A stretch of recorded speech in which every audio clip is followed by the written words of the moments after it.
திருச்சியில் உள்ள பழமையான ஒரு வீடு. ஒரு காலத்தில் அந்த வீடு வணிக வெற்றிக்கு அடையாளமாக இருந்தது. ஒரு புகழ்பெற்ற ஜவுளி கடையின் உரிமையாளர் சங்கரையா அங்கே வசித்தார். அவருக்கு ஒரு விசித்திரமான பழக்கம் இருந்தது.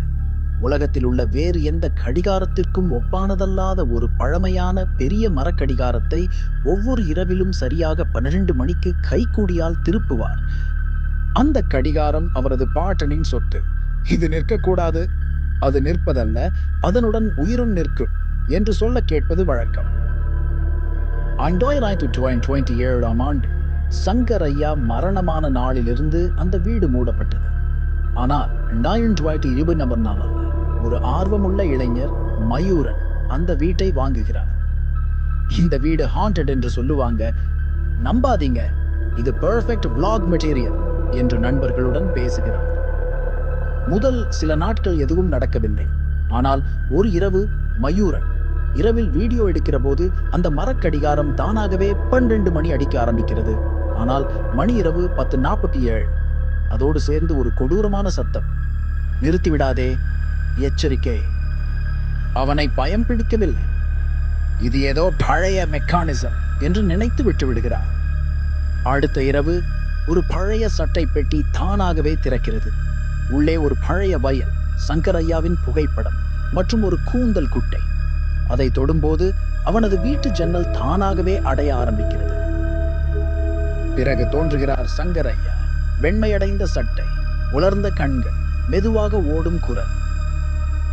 நான் அந்த கடிகாரம் தடுக்கத்தான் முயற்சித்தேன். ஆனால் அது நேரத்தை மட்டும் இல்லை, உயிரையும் சுழற்றும். மயூரன் நடுங்குகிறான். தப்பிக்க முயற்சிக்கிறான். ஆனால் வீடு ஒரு வேதிக்கையாய் மாறுகிறது. ஒரே ஒரு வழி மட்டும் திறந்திருக்கிறது, அந்த மரக்கடிகாரம் இருக்கும் அறை. அங்கே சென்றவுடன் கடிகாரம் தானாகவே ஓட ஆரம்பிக்கிறது.